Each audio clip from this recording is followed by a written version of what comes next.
और अब 19वें साल के 11वें महीने में महीने के 10वें दिन लमनाइयों की सेनाएं अम्मोनिहा की भूमि की ओर आती हुई दिखाई दी।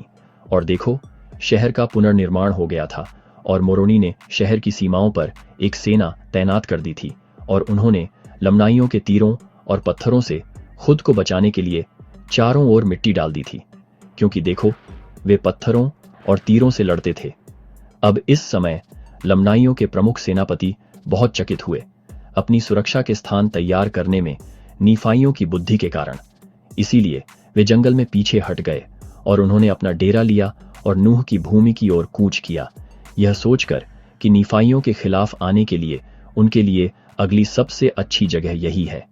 पर देखो, उनके आश्चर्य के लिए नूह का शहर, जो अब तक एक कमजोर जगह थी, अब मोरोनी के माध्यम से मजबूत हो गई थी। हाँ, यहां तक कि अम्मोनिहा शहर की ताकत से भी बढ़कर।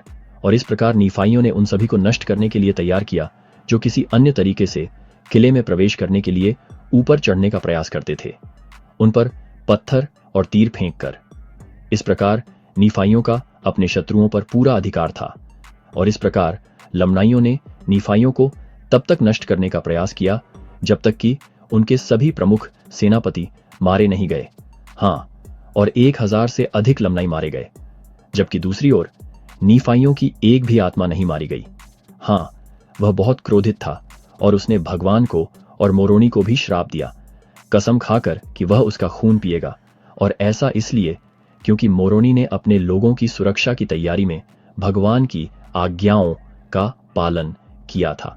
और ऐसा हुआ कि दूसरी ओर नीफी के लोगों ने अपने भगवान का धन्यवाद किया, उन्हें अपने शत्रुओं के हाथों से छुड़ाने में उसकी अतुलनीय शक्ति के कारण। और इस प्रकार नीफी के लोगों पर न्यायियों के शासन का 19वां वर्ष समाप्त हुआ। हाँ, और उनके बीच निरंतर शांति थी और उनके ध्यान और परिश्रम के कारण कलीसिया में बहुत बड़ी समृद्धि थी जो उन्होंने परमेश्वर के वचन को दी थी।